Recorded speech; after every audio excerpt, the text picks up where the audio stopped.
Hi there, my name is Rachel, and today's class is called Yoga for Boldness. So who's ready to be bold?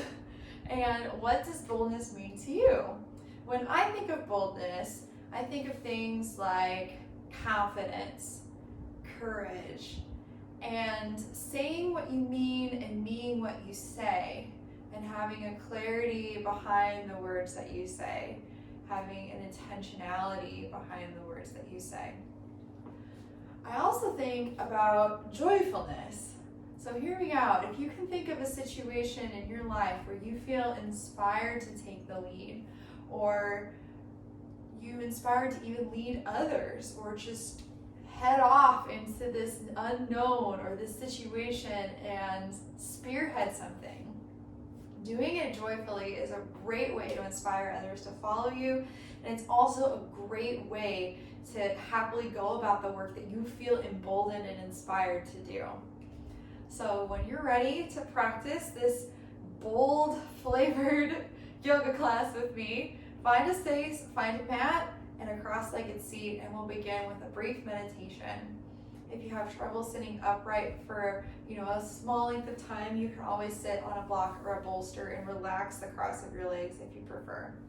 But when you're ready, rise up through the crown of your head and gently close your eyes.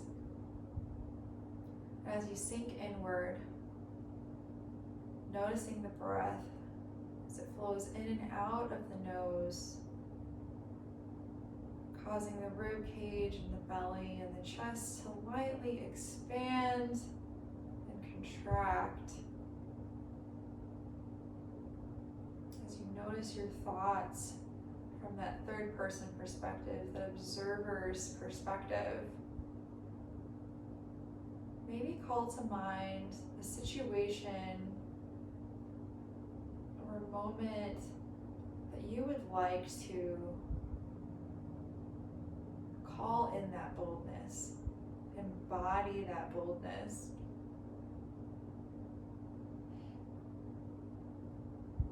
Hold it in your mind in all of its complexity.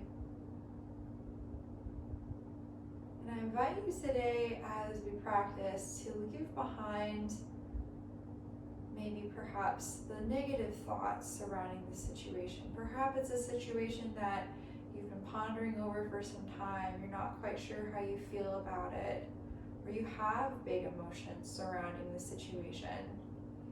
I invite you to leave behind whatever comes with this situation for you that no longer serves you, and that when you leave from your mat today, you feel quickened and strengthened to step into this situation with boldness and the clarity of mind, thought, and word to act with that confidence. Gently open your eyes, and then we'll come to seat kind of lengthwise along the mat with the feet first flat on the floor. Maybe place your hands behind your shins and grow tall through the crown of your head, balancing on that space between the tailbone and the sits bones. And then gently lift up your shins so that they're parallel with the mat, and flex through the toes, pointing through the balls of the feet. Maybe you keep your hands here behind your shins, behind the hamstrings, holding you here, or maybe you send the arms out for boat pose. We'll hold here for just a second, and then release, just kind of rolling like a ball. Inviting that creativity, that playfulness as we move up and down the spine, feeling the spine connect with the earth. And the next time you roll up, stop in boat pose. Hold the posture, and then release again. Then come back up and hold it, and release. This time when you come up, hold it, and then we'll transition between this and stretching our legs out long, bringing the back of the head closer to the ground. Come back up into the boat, and then lengthen out in this canoe posture. Inhale back to boat, exhale down to canoe. Last one, inhale boat, exhale canoe, inhale boat, and then release. Send your feet back behind you. Plant your hands on the mat in a tabletop position just for a second. Knees underneath hips, hands underneath shoulders, and then step your feet back into plank position. From here, lower onto your forearms. Forearm plank. And then from here, shift onto the blade edge of your left foot. You can always drop a knee and extend your right hand overhead. Forearm plank on the left forearm. Then come back into forearm plank. Press back up into plank. And now, shift to the blade edge of your right foot. On your hand, regular side plank. One inhale here, and then you can stay here, or you can lift up your left foot and then drop it behind you, coming into wild thing, reaching the left fingertips towards the front of the room, giving yourself a nice back bend, pressing through that right hand, flexing through the right foot, opening your heart. On your next inhale, flip back over into plank, and then lower your knees to the ground. Lower all the way down to the mat onto your belly. From here, shift your elbows right underneath your shoulders. Engage your core and press up into Sphinx pose. Giving your abdominals a little bit of a stretch. Move, extending through the crown of the head and pressing the tops of those feet down into the mat to find length. Breathing here, in and out through the nose. Gentle contraction in the back of the throat. Go ahead and release back down to the mat. Place your hands underneath your shoulders, tuck your toes, and maybe shift straight up into plank pose. Let's go to the other side. Drop your forearms down to the mat, forearm plank, and then shift to the blade edge of your right foot, forearm plank on the right side. Inhale here. And then exhale, place the left forearm back down on the mat and press up. Inhale, plank pose. Exhale, shift to the left blade edge of your left foot. Lift your right hand up to the sky. And then if you want, you can stay here. You can always drop your knee if you prefer. Or you can inhale, lift up the right foot, and then drop it behind you for wild thing. Reaching out through the right fingertips, extending and flexing that left foot as you drive the blade edge into the ground, driving out of the left hand. Feel the back bend. Inhale, and then exhale, flip back over into plank, and then maybe take a vinyasa, lowering into chaturanga. Inhale, upward facing dog. Exhale, downward facing dog. Inhale, right leg lifts up to the sky, square hip. Exhale, tuck your right knee to your chest and step up between your hands. Seal your right foot flat so the blade edge is parallel with the short edge of the mat, and windmill open to warrior two. Nicely done. Just for a second here, and then straighten your front right leg. Kick your toes in. Inhale here to grow tall. Maybe lift the hands above. And then exhale, hinge at your hips and fold down between your legs. Coming back into yourself. Perhaps you leave the hands out in front of you. Maybe they're touching the floor, or you're holding on your ankles or the edges of your feet to kind of pull you down into the fold a little more. Or perhaps you'd like to take a variation. Maybe you clasp your hands up and overhead behind you. Drawing the knuckles towards the front of the room.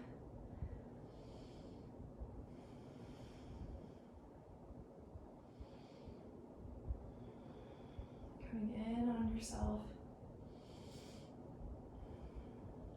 On your next inhale, come back up, out of your wide-legged forward fold and release your clasp of your hands if that's what you took. And kick your heels in. We find goddess pose. Bring your hands to your heart in prayer as you sit down into this squat. Feeling your connection to the earth. Feeling your strength as you tuck your hips underneath. Gently tucking that tailbone. Rotating those hips up and underneath you.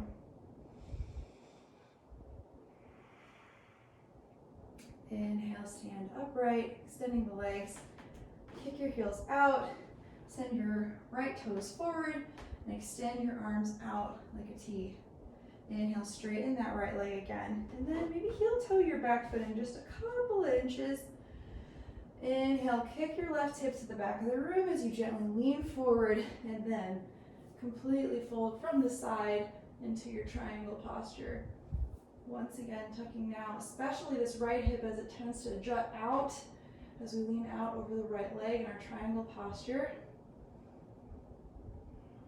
Maybe gazing up at those left fingertips as they reach for the sky. Inhale here.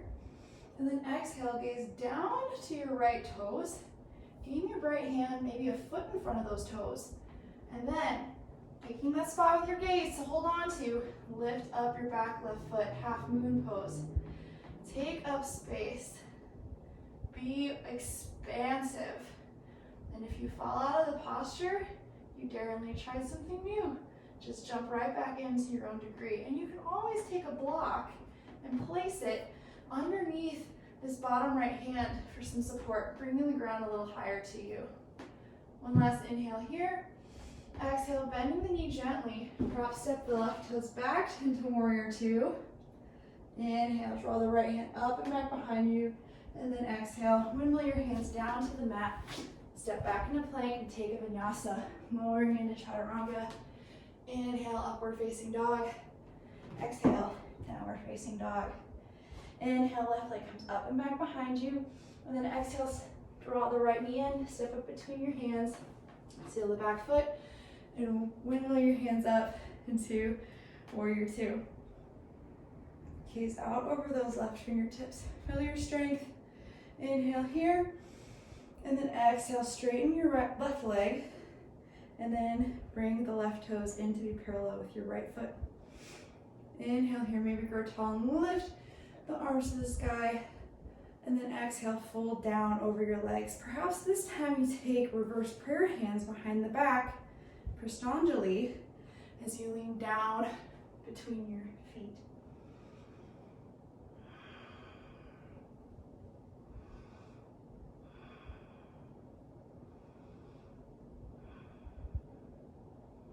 Feeling the openness to your heart in this pose. Maybe you're feeling the back of the heart open as you curl over in between your feet, drawing the forehead to the mat. Maybe if you take the clasp of your hands and draw your knuckles up and overhead, you feel the front of the heart, the chest area opening, just like you might if you're taking reverse prayer hands. One last inhale here. And then exhale, rise back up out of your fold, release whatever grip of the hands you took, and then kick your heels in, bring your hands to prayer, and sit down into your goddess squat. Feeling the connection to the earth through all four corners of your foot, the mound behind your big toe, behind your pinky toe, and the back two corners of your heel. Really feeling that connection, especially as you draw closer to the earth, sitting deep in this squat, feeling your strength. Inhale here, and then exhale, stand up, kick your heels out, kick your front toes to the front of the mat, and then sit down into your warrior two. One inhale here, and then exhale, straighten the left leg once again, and maybe heel toe the back foot in just a couple of inches. Inhale to kick the right hip to the back of the room, leaning out, and then exhale, folding down over the right leg, tucking the left hip underneath, extending your right hand to the sky. Maybe you gaze up to that hand. Keeping our bodies in this nice flat plane, this triangle pose. Inhale here, and then exhale, gaze down to the mat. Set your sight a foot in front of those toes, and maybe point your left hand towards it. Maybe grab your block if you need it, and then lift up, half moon pose.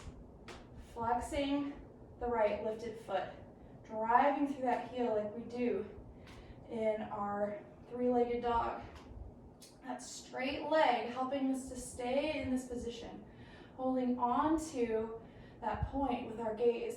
Holding on to our midline with our core, helping us to stay balanced here.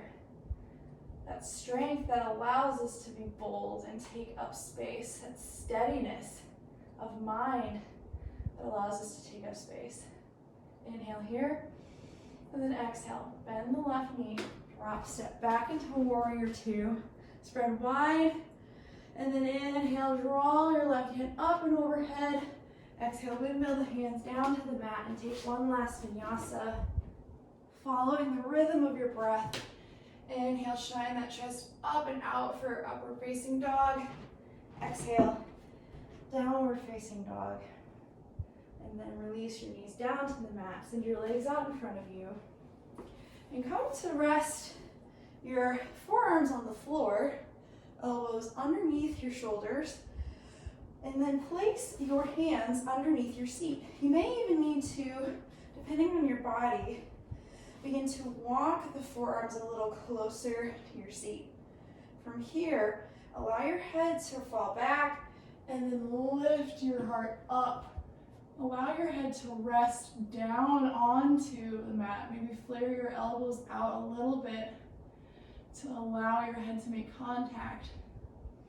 And lift up through the chest. Feeling the openness of the throat, our center for our voice, the openness of the heart.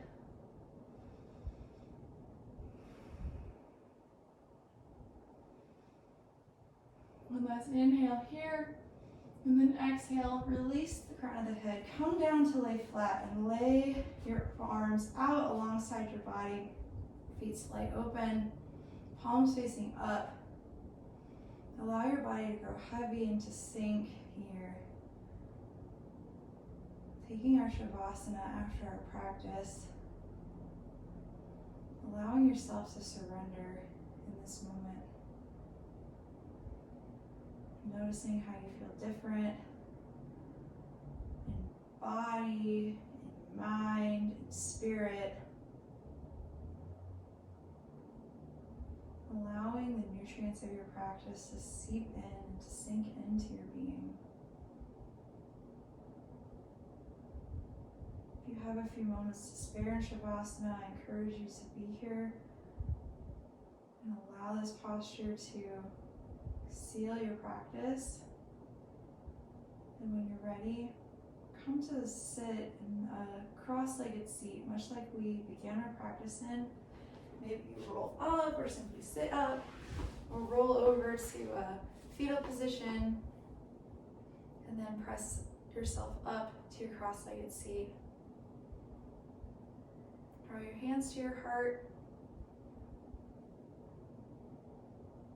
May you leave behind what no longer serves you on the mat today, and carry with you the boldness that you already had to share the light and the insight that you have into whatever situations you face.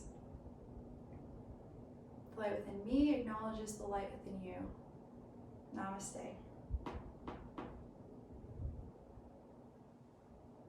Thank you so much for practicing with me. It's always a pleasure to do yoga with you. And until next time, I'll see you later. Bye-bye.